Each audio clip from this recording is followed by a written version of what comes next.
السلام علیکم احباب. آج اوشین نیوز پہ زیبن زیبی آپ سے مخاطب ہوں، اور جیسا کہ آپ کے علم میں ہے کہ یہ چینل جو ہے شیر امان صاحب کا ہے، ان کی توسط سے میں آج کل قرآن فہمی کے حوالے سے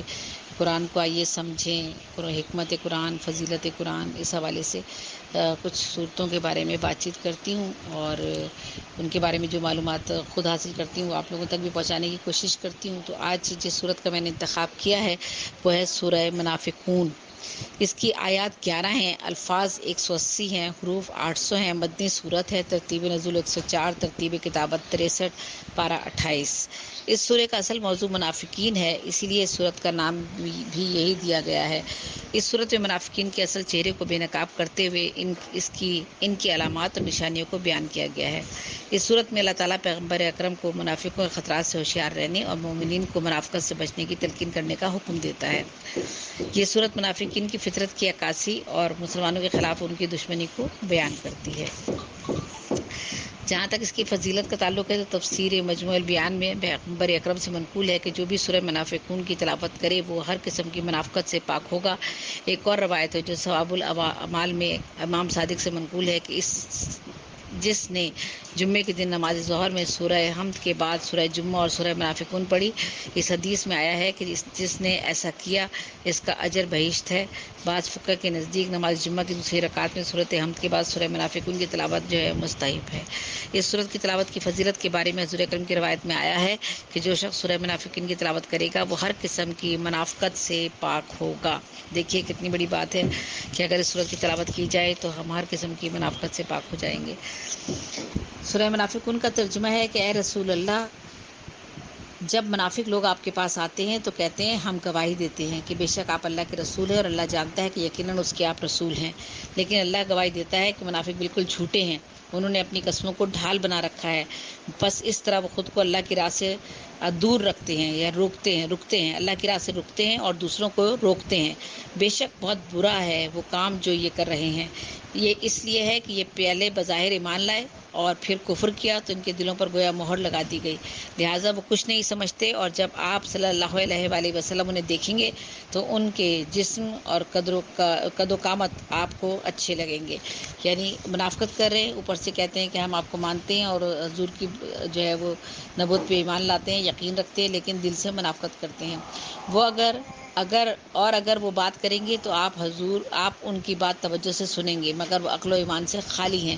گویا کھوکھلی لکڑیاں ہیں جو دیوار وغیرہ سے ٹیک لگا دی گئی ہیں. وہ ہر چیخ کی آواز کو اپنے خلاف سمجھتے ہیں، یہی اصلی دشمن ہے. ان سے بچ کے رہو، اللہ ان کو غارت کرے، یہ کہاں الٹے پھرائے جا رہے ہیں. اور جب ان سے کہا جائے کہ آؤ اللہ کا پیغمبر تمہارے لیے مغفرت طلب کرے تو وہ اپنا سر پھیر لیتے ہیں، اور آپ انہیں دیکھیں گے کہ وہ تکبر کرتے ہوئے آنے سے رک جاتے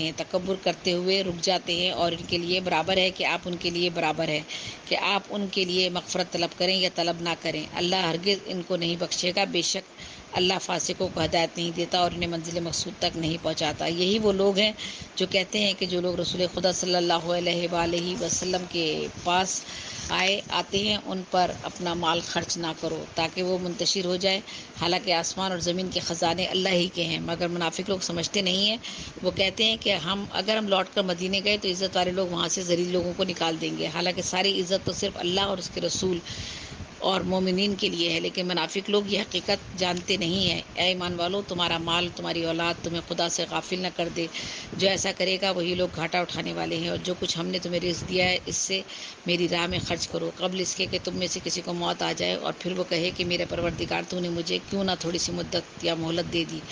میں صدقہ دیتا، نیکوکار بندوں میں شامل ہو جاتا. اور جب کسی شخص کی مدت پوری ہو جائے تو خدا مزید مہلت نہیں دیتا، اور اللہ جانتا ہے جو کچھ تم کرتے ہو، اس سے کسی کو مفر نہیں. دیکھیے گا کہ اس صورت میں جو ترجمہ ہے وہ واضح طور پر بتا دیا گیا ہے کہ یہ ان منافقین کے لیے ہے جو بظاہر تو یہ کہتے ہیں کہ ہم مسلمان ہو گئے ہیں، ہم آپ پر ایمان لے آئے ہیں، حضور کو جو ہے ہم مانتے ہیں، ان کو آخری رسول تسلیم کرتے ہیں، لیکن اس کے باوجود وہ قسمیں کھا کر ان باتوں کا یقین دلاتے ہیں، لیکن ان کی قسمیں جھوٹی ہوتی ہیں. اور وہ جھوٹی قسمیں کھانے کے بعد اپنے آپ کو یہ ظاہر کرتے ہیں کہ وہ آپ کے آپ کے جو ہیں ماننے والوں میں سے ہیں، اور جب آپ ان کی بات غور سے سننے لگتے ہیں تو آپ کو پتہ چلتا ہے کہ وہ بعد میں یہی لوگ منکر ہیں اور کافر ہیں، اور یہی جو ہیں وہ منافقین اور مشرکین میں شامل ہیں، جو کہ بظاہر تو زبان سے کہتے ہیں کہ ہم آپ کو مانتے ہیں، لیکن اس کے بعد وہ قسمیں بھی کھاتے ہیں، لیکن وہ خود بھی نہیں مانتے، اور خود بھی وہ اللہ کی راہ سے رکے رہتے ہیں، اور دوسرے لوگوں کو بھی روک دیتے ہیں، اور ان کو بھی اچھے اور نیک کام نہیں کرنے دیتے، یعنی وہ کفر کرتے ہیں۔ گویا ان کے دلوں پر اللہ تعالیٰ نے مہر لگا دی ہے کہ ان کو یہ احساس ہی نہیں ہوتا کہ وہ قسمیں کھا رہے ہیں، اور قسم کھانے کے بعد بھی برا کام کر رہے ہیں، غلط کام کر رہے ہیں اور جھوٹ بول رہے ہیں، کیونکہ قسم کھانے کے بعد جو ہے وہ اللہ تعالیٰ کا جھوٹ بولنا جو ہے وہ سب سے بڑی جو ہے وہ ہم سمجھتے ہمارے نزدیک، مسلمانوں کے نزدیک جو ہے بڑی تکلیف دہ بات، اور ایک یہ کہنا چاہیے کہ سب سے بڑا عذاب ہے کہ آپ قسم کھائیں اور اسے قسم کو توڑ دیں، اور قسمیں بار بار کھائیں اور جھوٹی باتیں کریں اور پھر قسم کھا لیں۔ تو قسم کا جو ہے وہ دیکھیں، یہ ان لوگوں کے بارے میں، یہ منافقین ہوتے ہیں، اس طرح کے لوگ، یہی اصل دشمن ہے جو کہ اسلام سے، مذہب سے، پیغمبر سے، حضور صلی اللہ علیہ وآلہ وسلم سے جو ہے وہ منافقت رکھتے ہیں اپنے دلوں میں، اور جو ہے وہ بظاہر تو ہم مسلمان نظر آتے ہیں، لیکن وہ مسلمان نہیں ہوتے، اور گو کہ ان کو پتہ ہے کہ مغفرت کے لیے اگر حضور کو طلب کریں گے تو یہ حضور ہی ان کی مغفرت کے لیے موجود ہوں گے، لیکن یہ لوگ برابر ہیں، ان کو نہ مغفرت چاہیے، نہ یہ مغفرت اپنی طلب کرتے ہیں، اور نہ ہی انہیں کوئی منزل مقصود تک پہنچا سکتا ہے، کیونکہ جو لوگ جو ہیں یہ کیا کرتے ہیں، اپنا مال و اسباب، دولت، شہرت اور اپنی تمام چیزیں جو ہیں وہ سب ان چیزوں کو لٹاتے ہیں کہ لوگ جو ہیں کسی نہ کسی صورت سے جو ہیں وہ اسلام سے منکر ہو جائیں، حضور صلی اللہ علیہ وآلہ وسلم سے منکر ہو جائیں، ان کے مخالفین میں شامل ہو جائیں، اور ان کے دشمنی میں شامل ہو جائیں، بظاہر تو دوست نظر آئیں لیکن وہ دوست نہ ہوں بلکہ دشمن ہوں، اور بظاہر یہ ثابت ہو رہا ہو کہ یہ ہمارے مسلمان ہیں اور ہمارے ساتھ ہیں، لیکن مسلمان نہیں ہوتے، اور دل سے وہ لوگ جو ہیں منافقت کرتے چلے جاتے ہیں۔ یہی لوگ ہیں جن کے دل پر اللہ تعالیٰ نے مہریں لگا دی ہیں، یہ لوگ بے شک گھاٹا اٹھانے والے ہیں، انہیں اللہ تعالیٰ جو ہے وہ ان لوگوں کو جو ہے ان کے لیے اللہ تعالیٰ نے جو ہے وہ